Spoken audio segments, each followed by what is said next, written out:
এসেছো, ওই লোকগুলো তখন জবাব দিবে قالوا لم نك من المصلين ولم نك نطعم المسكين অনেকগুলো কারণ তার মধ্যে নাম্বার 1 এক নাম্বার কারণ হলো আমরা বেনামাজি ছিলাম। আমরা কি ছিলাম?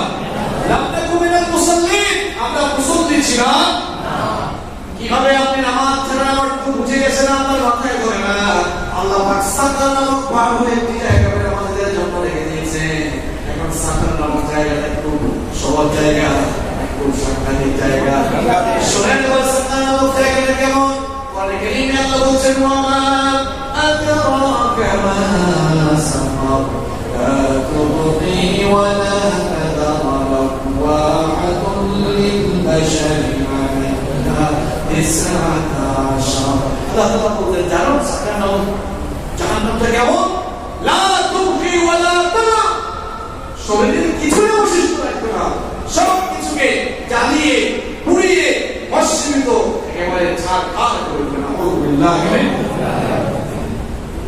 বেনামাজিরা মনে করতে পারে অসুবিধা নাই, একবার জ্বালায় ফেললে পুড়ে ফেললে পুড়ে তো আর পাওয়া যাবে না।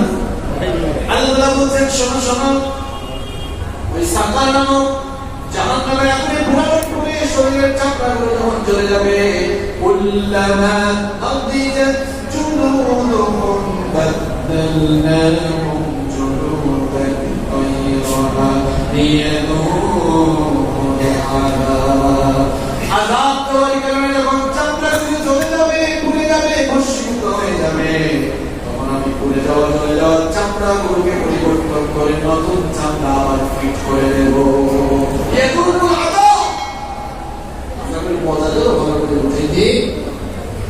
প্রিয় যুবক তরুণ ভাইরা, জাহান্নামের আগুন তুমি সহ্য করতে পারবে না। মা বোনেরা শুনছেন, জাহান্নামের আগুন আপনারা সহ্য করতে পারবেন না, কারণ আমাদেরকে আল্লাহ পাক মাটি দিয়ে সৃষ্টি করেছেন, মাটির তৈরি শরীরে আগুনের তৈরি জাহান্নামে আমরা উঠতে পারবো না। জাহান্নামের আগুনটাকে খুব সাধারণ আগুন নাকি বলেন? সাধারণ কোনো আগুন নয়। বিশ্বনবী সাল্লাল্লাহু আলাইহি ওয়াসাল্লাম বলেছেন, দুনিয়ায় তোমরা যে আগুন জ্বালাও, দুনিয়ার সেই আগুনটা হলো জাহান্নামের আগুনের 70 ভাগের 1 ভাগ।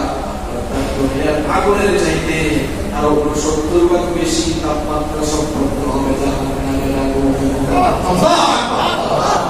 সেই আগুনে পুরার সম্ভব হবে না ভাই। এটা তো জাহান্নাম থেকে বাঁচতে চান কি চান না? বাঁচতে চান সবাই? জাহান্নাম থেকে যদি বাঁচতে চান, আজ থেকে নামাজ ছাড়বেন। আজ থেকে নামাজ ছাড়বেন না, একটু হাত তুলে তুলে আল্লাহকে দেখেন, বলেন আল্লাহ আমরা অনেক নামাজ ছেড়ে দিয়েছি, আজকে তাওবা করছি, আর নামাজ ছাড়বো না, আমাদেরকে মাফ করে দাও। আমরা যেন বলেন আমরা যেন আগ পর্যন্ত আর নামাজ না ছাড়ি, আমাদেরকে তৌফিক দাও, আমাদেরকে কবুল করো। আমিন। নিজেরা যেমন নামাজ পড়বেন, যুবক আর তরুণ ভাইরা তোমরা নামাজ ছেড়ে দিও না। মসজিদের সামনে জায়গাগুলো তোমরা আসবা, কারণ যুবক বয়সের নামাজের দাম কম না বেশি? নবী সাল্লাল্লাহু আলাইহি ওয়াসাল্লাম বলেছেন, একজন বুড়া মানুষের ইবাদতে আল্লাহ খুশি হন, যুবকের ইবাদতে আল্লাহ তার চেয়ে বেশি খুশি হয়ে যান। আমার কলেজের লোকটা যুবক ভাই, তোমাকে বলছি শোনো, তুমি যদি তোমার এই যৌবনের বয়সটা আল্লাহর জন্য, আল্লাহর দ্বীনের জন্য ব্যয় করতে পারো, মসজিদে এসে নামাজ আদায়ের মাধ্যমে তোমার এই যৌবন করতে পারো, কিয়ামতের দিন মর্যাদা বাড়াবেন কে? আল্লাহ। এই বর্ণনা মুসলিমের বর্ণনা, বিশ্বনবী সাল্লাল্লাহু আলাইহি ওয়াসাল্লাম বলেছেন, সাবাতু ইউযিল্লুহুমুল্লাহু ফি যিল্লিহি ইয়াওমা লা যিল্লা ইল্লা যিল্লুহু। কিয়ামতের দিন 7 শ্রেণীর মানুষকে আল্লাহ পাক তার আরশের ছায়ার নিচে জায়গা দেবেন, যাদের আল্লাহর আরশের ছায়া ছাড়া কোনো ছায়া থাকবে না। তার মধ্যে এক শ্রেণীর মানুষ হলো তারা শাবুন নাশাআ ফি ইবাদাতিল্লাহ, এই যুবকগুলো তাদের যৌবনকাল আল্লাহর দ্বীনের জন্য, আল্লাহর ইবাদতের জন্য ওয়াকফ করে দিয়েছে। যুবক আর তরুণ ভাইরা, নামাজে আসবেন তো সবাই? আসবেন তো সবাই? নামাজ ছাড়বে না, আল্লাহ কবুল করুন, বলেন আমিন। আমরা কোন জায়গায় ছিলাম মনে আছে তো? সন্তান থেকে কিসের তাকিদ দেওয়া? কত বছর বয়স থেকে? 7 বছর। কত বছর? নিজেরাই তো নামাজে বসে আছে। নিজেরাই বেনামাজ, নিজেরা যেভাবে নামাজ আদায় করবে সন্তানগুলোকেও নামাজি বানানোর দরকার আছে না? মসজিদে যখন আসবেন আপনার ছোট্ট ছেলেটাকে হাতে ধরে ধরে মসজিদে নিয়ে আসে, মসজিদে আসা অভ্যাস করা। অনেকে আবার বাচ্চাদেরকে মসজিদে আনতে চায় না। অনেক মসজিদের কমিটি নোটিশও দিয়েছে, খবরদার বাচ্চাদেরকে মসজিদে আনবেন না। এরকম নোটিশ আপনাদের মসজিদে আছে না?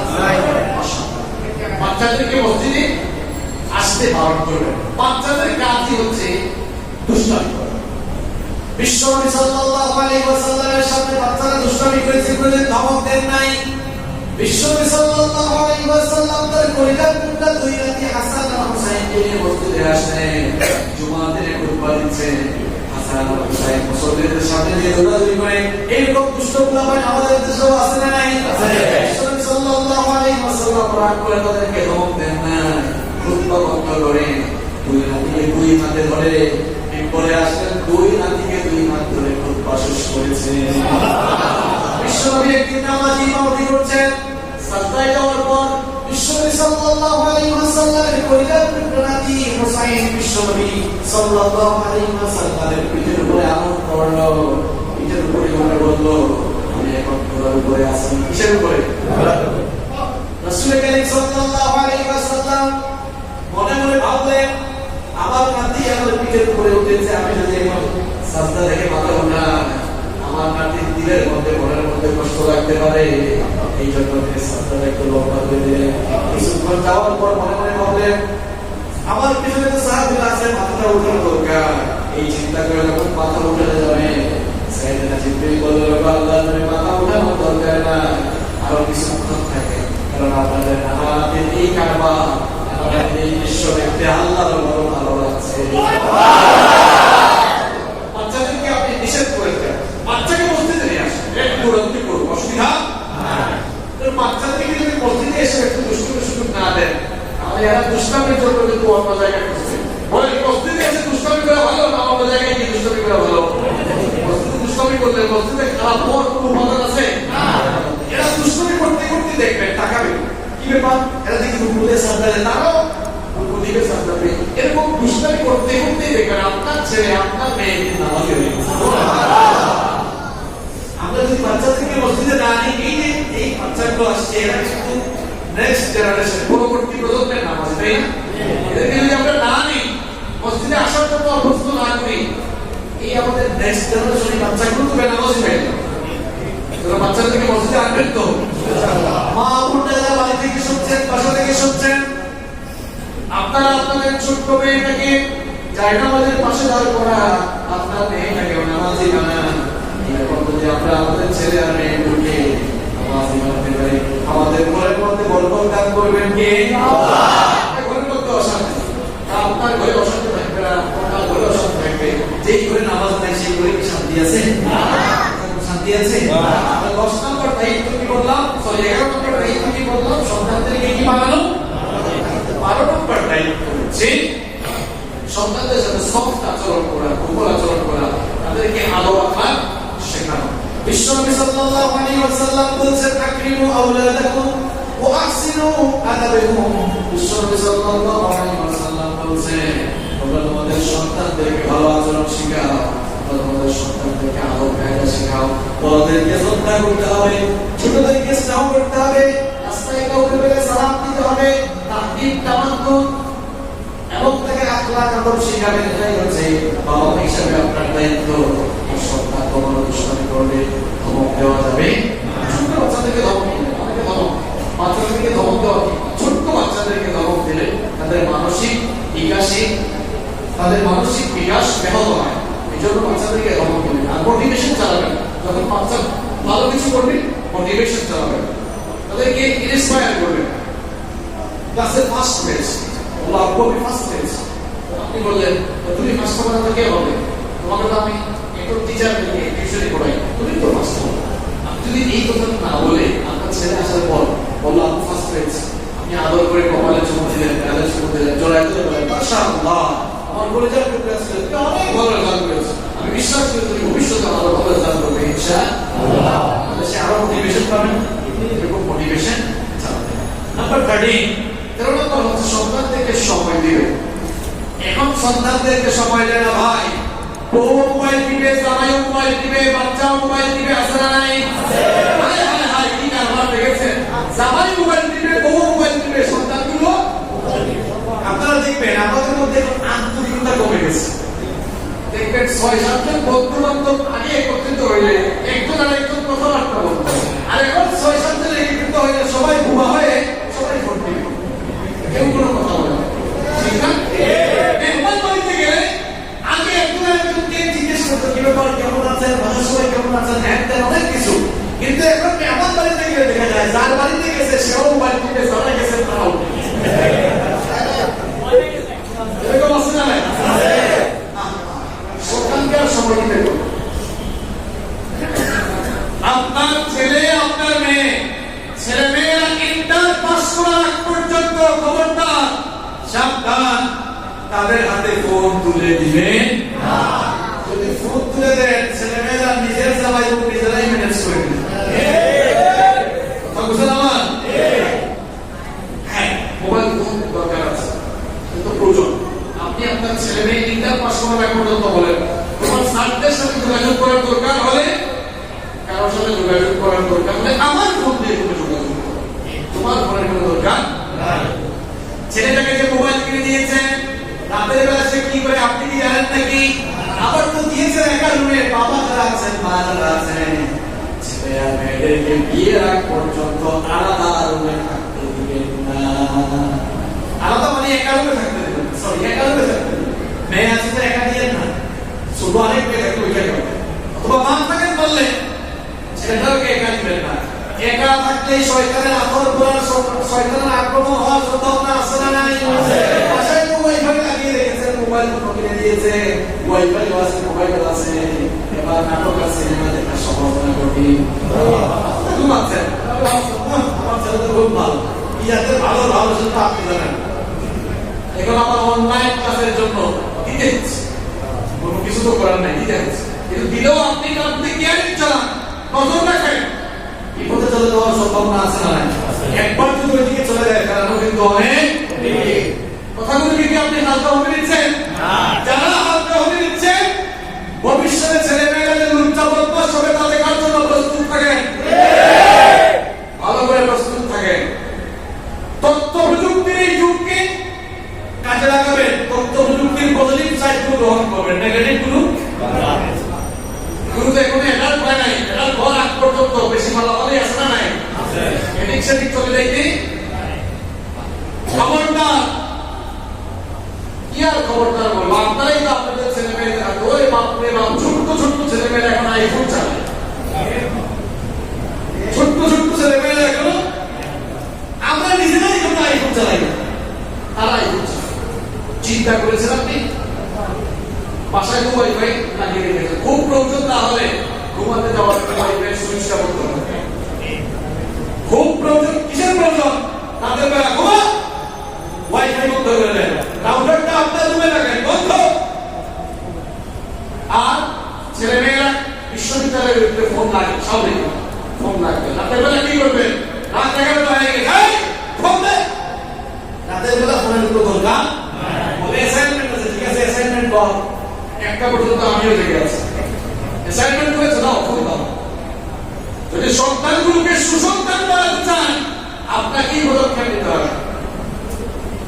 বাসায় মেহমান আসছে, মেহমান বলল কি ছেলে মেয়ে, আমার মেয়েটা অ্যাসাইনমেন্ট করে, গিয়ে দেখেন অ্যাসাইনমেন্ট করে না পড় মুভি দেখে, আপনি দেখেন কি না? খবরদার, সাবধান।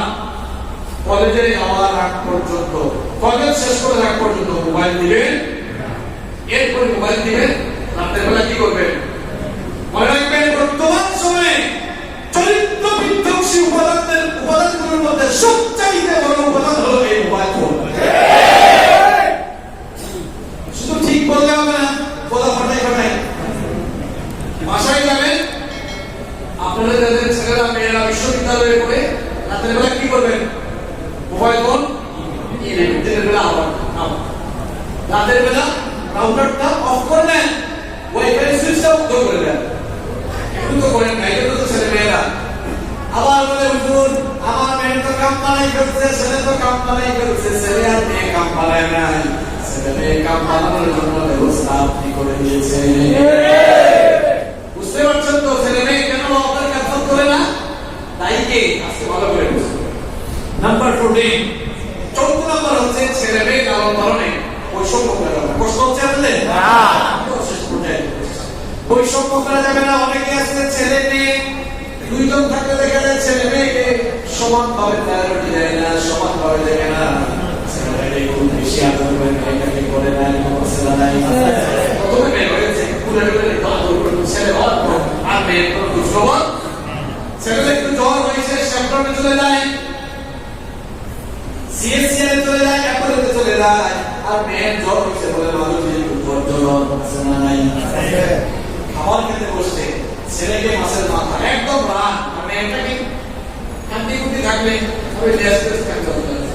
এরকম আপনারা বলেন না, কি বলতো দেখছেন শিকার বলি, এরকম করা যাবে না।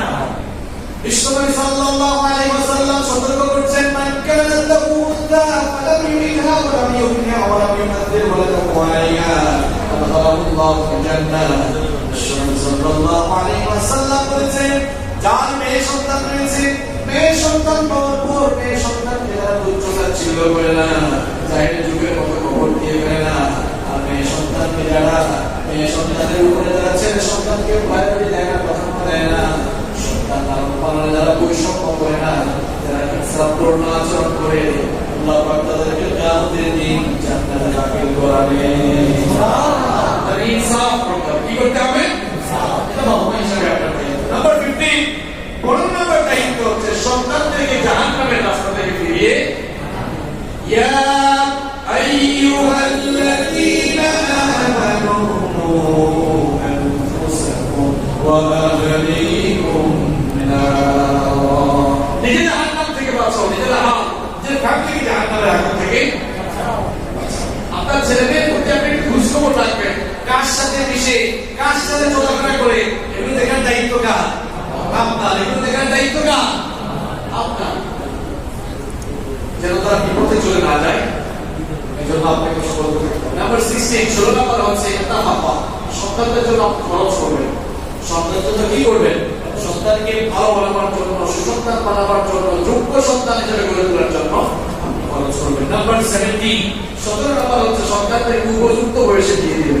উপযুক্ত বয়সে, উপযুক্ত বয়স মানে কি 18 বছর নাকি? 18 বছর নাকি? কথা বলেন। কঠিন কিছু কথা বলবো, মন খারাপ করিলেন না। বিয়ের জন্য 18 বছরকে আপনারা নির্ধারণ করলেন। 18 বছরের আগে বিয়ে করলে আইনত দণ্ডনীয় অপরাধ। 18 বছরের আগে অবৈধ প্রেম বিয়া করে প্রেগন্যান্ট হওয়াটা আপনাদের কাছে কেন অপরাধ নয়? কি আজীব অবস্থা! 18 বছর আগে বিয়ে করলে কয় বাল্য বিবাহ হয়ে গিয়েছে, 18 বছর আগে বিয়ে করলে কয়। দেখেছো অবস্থা? আমাদের সমাজের কোন আইন কানুন মানে না। 18 বছর আগে যে কারবারে পাঠায় দেয়, সেখানে কি আইন কানুন ভঙ্গ হয় না নাকি? ছেলে মেয়েদেরকে উপযুক্ত বয়সে বিয়ের ব্যবস্থা করে। 30 বছর 35 বছর হয়ে যায়, ছেলে বলে বাবা বিয়ে করবো, তোমার কোনো সময় হয় নাই, বাচ্চা হয়ে গেছো, আছে না নাই? ছেলে মেয়েগুলোকে তাড়াতাড়ি বিয়ে দেয়। আমরা এখন বিয়েকে কঠিন করে ফেলছি। বিয়ে যত সহজ হবে, জেনা তত সমাজ থেকে কমে যাবে। এটা জেনা বেড়ে যাচ্ছে কেন? জেনা বেড়ে যাচ্ছে কেন? কারণ বিয়েটা অনেক কঠিন হয়ে। আমাদের চট্টগ্রামে বিয়ে কঠিন না সহজ? চট্টগ্রামে বিয়ে কঠিন না সহজ? কঠিন করেছেন আপনারা, মোহরা ধার্য করে দিয়েছেন। এত টাকা আমার নীরব যৌতুক আছে না নাই? নীরব যৌতুক আছে না নাই? নীরব যৌতুক মানে বুঝেন? গায়ে লাগতেছে নাকি আপনাদের? পদ্মা থেকে নিয়ে এসি পর্যন্ত সব দিতে হবে। চায় না ওই আপনার মেয়ে তো আপনি খুশি হয়ে যান, কি কায়দা করে না দিয়ে বিয়ে হওয়ার পর শাশুড়ি করে দেখছো কেমন ফয়েন্টির লোক আমার অন্যান্য লোকের সাথে সব হতো, কিন্তু এটার সাথে কিছুই। এটাকে একটু কদর করে এরকম আছে না নাই? বিয়েতে মহল্লা চাপিয়ে দেওয়া যাবে না। ছেলে তার সাধ্য অনুযায়ী মহারাজ থেকে আমার ছেলে দাবি করে কিছু দিতে পারবে। বাবা যারা আছেন ছেলে বিয়ের সময়, ছেলে বিয়ে দেওয়ার সময় মেয়ের পক্ষ থেকে শুরু করে নিয়ে নেবেন সবকিছু, এটা দিতে হবে ওইটা দিতে হবে। ছেলে তো আসে পরে মোটরসাইকেল দিতে হবে, চট্টগ্রামে এগুলো আছে, আমাদের স্মৃতি এটা খুব বেশি। তো আমি একবারে বিয়েতে গেলাম, কি শুনলাম ছেলে বলতেছে মোটরসাইকেল দিতে হবে। আমি তো শুনলাম, শুনে বললাম তুমি এক কাজ করো, তোমার যেহেতু মোটরসাইকেলের দরকার, তুমি আর মেয়েকে না নিয়ে মোটরসাইকেল কে সুন্দর করে শাড়ি পরে যাও, ওটা নাও, ওটা নিয়ে খাও। কারণ তোমার মানসিকতা খুব খারাপ। কুত্তার পায়খানা খাওয়া কি যারা বলে না তাদের জন্য হারাম না? কুত্তার পায়খানা খাওয়া কি হারাম? শুকরের মাংস খাওয়া কি হারাম? কুত্তার পায়খানা খাওয়া যেমন হারাম, শুকরের মাংস খাওয়া যেমন হারাম, তেমনি হবে ছেলের বাবা হয়ে কিংবা ছেলে হয়ে শ্বশুর বাড়ি থেকে বাবার পক্ষ থেকে যৌতুক এনে খাও, কুত্তার পায়খানা খাওয়ার মতো হারাম। যাও কামে গুলো। একটা বাবা তার মেয়েকে এত আদর, এত মহব্বত, এত ভালোবাসা দিয়ে 15, 16, 17, 18, 20, 25 বছর লালন পালন করলো, সেই আদরের মেয়েটাকে তোমার কাছে দিয়ে দিল। তুমি যাও কামে, তুমি তো খুলো এবং ইজ্জত ছাড়া আর কিছু নেই। সবচেয়ে বড় ছোট লোক আর সবচেয়ে বড় ইজ্জত হচ্ছে এগুলো। আমার মেয়ের বাবাও 20 লাখ টাকা 30 লাখ টাকা মহারণা দিতে হবে, এটা পেয়েছেন কোথায়? এই মহারণার জন্য ছেলেগুলো বিয়ে করতে হবে। ছেলেগুলো বিয়ে করতে পারছে না, এই ছেলেগুলো জানা করছে শুরু করা যাবে। এই যে আমার শ্বশুর আছে এখানে সামনে আছে, আমি যখন বিয়ে করি উনি যেহেতু সামনে আছেন, আমি আপনাদেরকে বলি কথাগুলো। উনি এসেছেন আজকে মাহফিলে, বলছিলাম যে মহারণা কত দিতে হবে, এখনো মনে আছে আমার। উনি জবাব দিয়েছিলেন আপনার যা ভালো লাগে মন মতো দিতে। এরকম নিজেকে সহজ করে দেয়। আপনি বলেন 20 লাখ টাকা 30 লাখ টাকা কোথায় পেয়েছেন আপনি? এই ছেলেটা 20 লাখ 30 লাখ টাকা তো ইনকাম করতেই তার 40 বছর হয়ে গেল। আপনি বলেন প্রতিষ্ঠিত হয়ে বিয়ে করো, আর ইসলাম বলে আগে বিয়ে করো তারপরে প্রতিষ্ঠিত হবে। আমার কথা রাস্তার ভুল আপনি বলেন, আপনি বলছেন প্রতিষ্ঠিত হয়ে বিয়ে করো, আর আল্লাহ বলছেন আগে বিয়ে করো তারপরে প্রতিষ্ঠিত। ঠিক ঠিক তোমরা বললাম বিয়ে করার জন্য এত কথা হবে না, বিয়ে করো তোমাদেরকে আগে সামর্থ্য হবে। তোমরা তো অকর্মার মতো একেবারে পরে আসো, বেকার হয়ে আসো। তোমাদের মা বাবা তোমাদেরকে নিয়ে দিবে কেমন? কিছু তো করতে হবে, কিছুই করে না। এবার পার্ট টাইম অনেক কিছু করার সুযোগ আছে না? তুমি ক্লাস 9 এ পড়ো, 10 এ পড়ো, ইন্টারমিডিয়েটে পড়ো, পার্ট টাইম কি শুরু করো? পার্ট টাইম বিভিন্ন দোকানে তুমি ডিউটি করো, বাসার ছাদে সবজি লাগাও, সবজি বিক্রি করো, পার্ট টাইম ড্রাইভিং শিখো, উবারে গাড়ি চালাও, কলেজ থেকে এসে বিশ্ববিদ্যালয়ে এসে গাড়ি চালাও। বাবা মারা বাধা দিবেন না, ছেলেগুলোকে কাজে লাগান। এরা কর্মসংস্থান নিজেরাই তৈরি করুন। শুধু চাকরির আশা করে বসে আছে, ছেলে মেয়েদেরকে চাকরির আশা বাদ দিয়ে ছেলে মেয়েদেরকে তারা যেন মানুষকে চাকরি দিতে পারে উদ্যোক্তা হন, উদ্যোক্তা হন। ছেলে মেয়েরা এখানে আমার যে ভাইরা আছে, আপনারা পার্ট টাইম কিছু করেন, হাস করুন পারেন, বাসার সাথে করে হাস করুন পারেন, অনেকগুলো ভিড় হয়, ক্লাস 8, 9 থেকে যদি তুমি এরকম পার্ট টাইম ইনকাম সোর্স তৈরি করো, দেখা যাবে তুমি মাস্টার্স করা, যখন তুমি মাস্টার্স করো তোমার কাছে কয়েক লক্ষ টাকা। এই কাজগুলো আমি নিজে করেছি, এই জন্য আপনাদেরকে বলছি।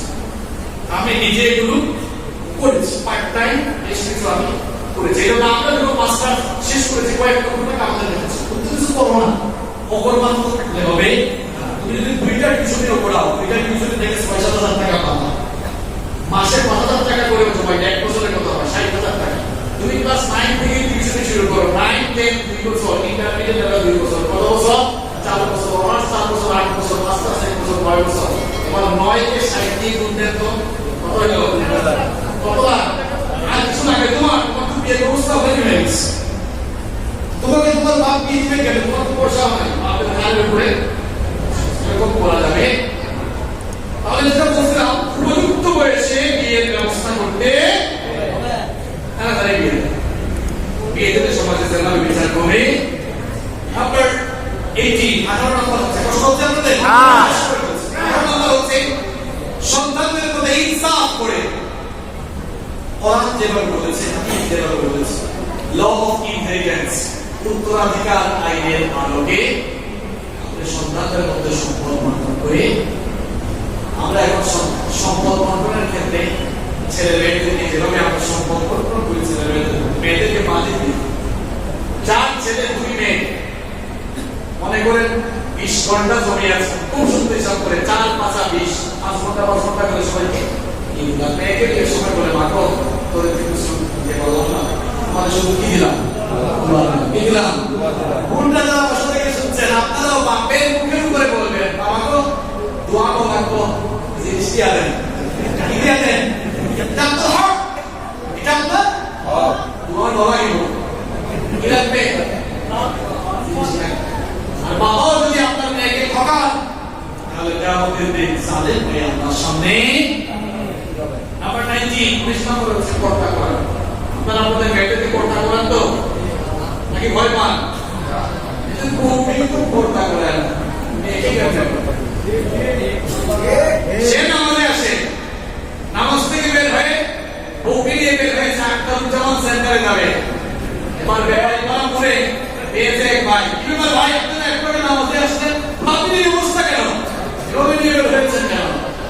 ভাই তোমার ভাবি খুব সুন্দরী, রূপসী, বলে ভেতরে তার সৌন্দর্য আমি অবলোকন করি, আমার মনে করে ভাবলাম আমার বউটা যে এত সুন্দরী, এটা তো এলাকার মানুষ জানা দরকার, এলাকার মানুষের তো একটা হক আছে, এলাকার মানুষের একটা নিজের কমের সৌন্দর্য মানুষকে দেখা যায়, এলাকার মানুষের হক আদায় করতে হাত ধরেন তো।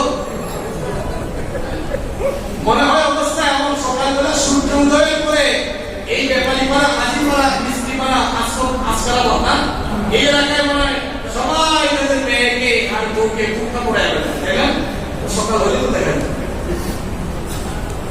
কোন নারী যদি জাহান্নামে যায় ব্যাপারটার কারণে একা যাবে না, জামাতের সাথে আরো 4 জনকে নিয়ে যাবে, কয়জন?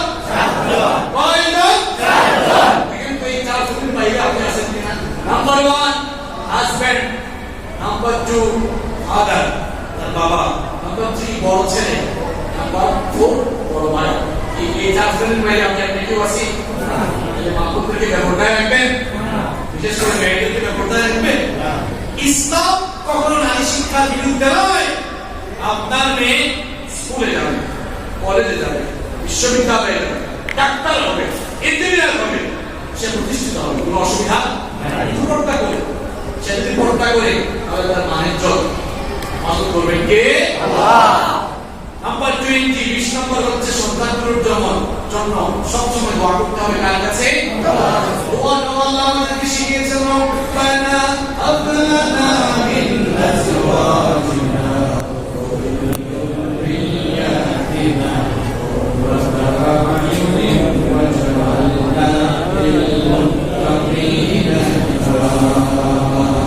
কি চমৎকার দোয়া আল্লাহ আমাদেরকে শেখালেন। তোমরা দোয়া করো গো আল্লাহ আমাদের স্ত্রী আর আমাদের সন্তানগুলোকে চক্ষু শীতল করে আমাদের জন্য বানিয়ে দাও। এই সকল করে দোয়া করবেন তো, তাহলে সন্তান লালন পালনের কয়টা ফর্মুলা আপনাদেরকে বলেছি, 20টা। এই 20টা আপনার মধ্যে আছে তো?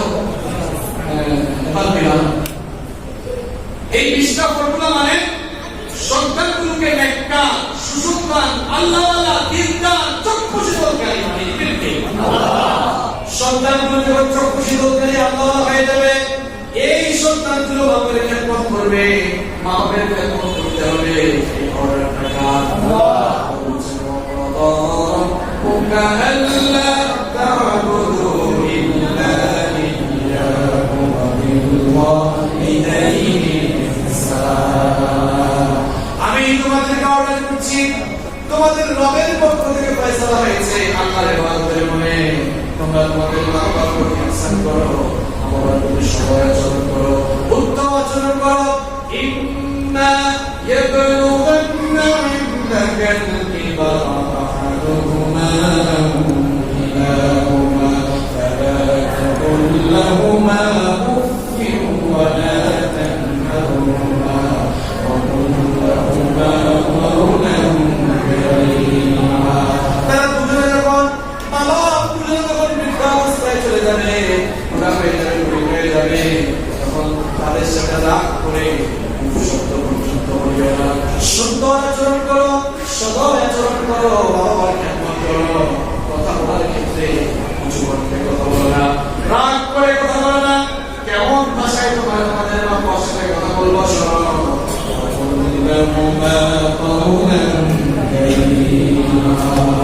সবচাইতে সম্মানজনক ভাষায় বাবার সাথে কথা। সুন্দর আচরণ মায়ের সাথে করতে হবে, বাবার সাথে করতে হবে। বিশ্বনবী সাল্লাল্লাহু আলাইহি ওয়াসাল্লামের একজন সাহাবী এসে বিশ্বনবী সাল্লাল্লাহু আলাইহি ওয়াসাল্লামকে বললেন, ওগো আল্লাহর নবী, মান আহাব্বুন নাস বিহুসনি সাহাবাতি, আমার কাছে সবচাইতে ভালো ব্যবহার পাবেন কে, সবচাইতে ভালো আচরণ আমি কার সাথে করব? বিশ্বনবী সাল্লাল্লাহু আলাইহি ওয়াসাল্লাম বললেন, উম্মুক, তোমার মা। সাহাবী বললেন, তোমার মা। তারপরে কি? বিশ্বনবী বললেন, উম্মুক, 2 নম্বরে তোমার মায়ের কথা বলছি আমি। সাহাবী বললেন, তোমার মা। তারপরে কি? বিশ্বনবী বললেন, 3 নম্বরে আমি তোমার মায়ের কথা বললাম। সাহাবী বললেন, তোমার মা। তারপরে কি? বিশ্বনবী বললেন, আবু বকর। 4 নম্বরে তোমার বাবার কথা বললাম। সাহাবী বললেন, তোমার মা। তারপরে কি? বিশ্বনবী বললেন, তোমার আদনাকা ফাকাদনাক। এরপরে তার নিজের দিকে আলোটা আশেপাশে যারা আছে তারা বলছে আত্মীয়-স্বজন সবার সাথে ভালো আচরণ করবা, কিন্তু ভালো আচরণের দিক থেকে মা বাবা হলো সবচেয়ে বেশি হকদার, আর বাপের চাইতে ভালো আচরণ করার ক্ষেত্রে মা আরো বেশি হকদার। বাবার চাইতে মায়ের হক আল্লাহ 3 গুণ বাড়িয়ে দিয়েছেন। যদি বলেন কয় গুণ? কেন 3 গুণ বাড়লেন? তার কারণ হলো মা এমন 3টি কষ্ট, এমন 3টি যন্ত্রণা সহ্য করেছে, যেই 3টি কষ্ট, যেই 3টি যন্ত্রণা পৃথিবীর কোনো বাবারা করে না। নাম্বার 1, 1 নাম্বার হলো গর্ভধারণের যন্ত্রণা। গর্ভধারণ বাবা করে নাকি মা করে? 2 নাম্বার হলো ডেলিভারির যন্ত্রণা। ডেলিভারি বাবা করে নাকি মা করে? 3 নাম্বার হলো দুধ পান করানো। এই 3টি কাজ পৃথিবীর কোনো বাবারা করে না, এই 3টা কাজ পৃথিবীর মায়েরা করে। এই জন্য বাবার চাইতে মায়ের হক ইসলাম 3 গুণ বেশি বাড়িয়ে দিল। সেই মাকে আপনি খেদমত করেন না, সেই মা বুড়ি মানুষ হিসাবে পড়ে আছে, একটা দিনও কিছু বলবেন না, চিকিৎসা করেন না। বাবা যিনি আপনাকে জন্ম দিলেন, বুড়া মানুষ, ঠিক মতো হাঁটতে পারে না, উঠতে পারে না, বসতে পারে না, খাইতে পারে না, নিজে তো আপনি পেট করে খান, সেই বাবাকে আপনি খাওয়ান না, বাবার যত্ন নেন না, মায়ের যত্ন নেন না। কি করে আপনি আপনার বাবাকে ভুলে গেলেন? আপনার বাবা আপনাকে কত কষ্ট, কত দুঃখ, কত যন্ত্রণা সহ্য করে লালন পালন করেছেন। বড় অফিসার হয়েছেন আপনি, ইঞ্জিনিয়ার হয়েছেন, লয়ার হয়েছেন, ম্যাজিস্ট্রেট হয়েছেন, ইঞ্জিনিয়ার হয়েছেন, ডাক্তার হয়েছেন, আজ কত বড় মানুষ আপনি হয়েছেন। কিন্তু এখানে আসার জন্য যাদের সবচেয়ে বেশি অবদান, সেই মা এত কষ্ট করে গর্ভধারণ করে জন্ম দিল, সেই মাকে তো আপনি ভুলে গেলেন। সেই বাবা এত কষ্ট করে উপার্জন করে কি জায়গায় নিয়ে আসলো, সেই বাবাকে আপনার সাথে পয়সা দেয় না। কেমনে সেই বাবাকে ভুলে গেলেন? কেমনে সেই বাবাকে ভুলে গেলেন? বিশ্বনবী বলছেন, যত ইবাদত করো সমস্ত ইবাদত বরবাদ হয়ে যাবে যদি তোমার বাবাকে রাজি রাখতে না পারো, খুশি রাখতে না পারো। কারণ বিশ্বনবী বলেছেন, রিদা রাব্বি ফি রিদাল ওয়ালি ওয়া সাখাতা রাব্বি ফি সাখাতিল ওয়ালি। বাবার সন্তুষ্টি আল্লাহ, বাবার সন্তুষ্টিতে আল্লাহ সন্তুষ্ট, আর বাবার সন্তুষ্টিতে আল্লাহ সন্তুষ্ট। কি মনে করেছেন আপনি? খুব সেন্সিটিভ জায়গায়। এক সাহাবী এসে বললেন, আল্লাহর নবী, আপনার সাথে আমাকে জিহাদের ময়দানে নিয়ে যান, আমি জিহাদের ময়দানে যেতে চাই। বিশ্বনবী সাল্লাল্লাহু আলাইহি ওয়াসাল্লাম সাহাবীকে বললেন, আল্লাকা মিন উম্মি, তোমার কি মা আছে নাকি? তোমার ঘরে কি মা আছে নাকি? সাহাবী তখন বললেন, নাম, আমার তো মা রয়েছে। বিশ্বনবী বললেন, ইরজি'আল বাইত, তোমার ঘরে ফিরে যাও, আমার সাথে জিহাদে যাওয়া লাগবে না, মায়ের খেদমত করো, এটাই তোমার জন্য সবচেয়ে বড় জিহাদ। কেমনে আপনি আপনার মাকে ধমক দিয়ে কথা বলেন? কেমনে আপনি আপনার বাবার সাথে বেয়াদবি করেন? এই বাবা মা আপনার জন্য কত কষ্ট করেছেন। আল্লাহ বলেন, খবরদার, আলা তাকুল্লাহুমা, ওম শব্দ পর্যন্ত বললাম, ওয়া তানহারহুমা, ধমক দিও না, ওয়া কুল্লাহুমা কাওলান কারীমা, সবচেয়ে বিনয়ের ভাষায়, সম্মানের ভাষায় কথা বলো। বাবার জন্য দোয়া করো, বলে রব্বি ইরহামহুমা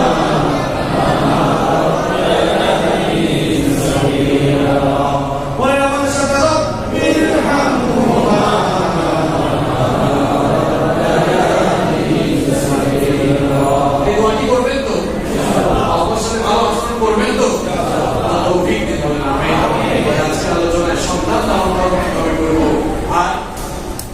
সন্তান লালন পালনে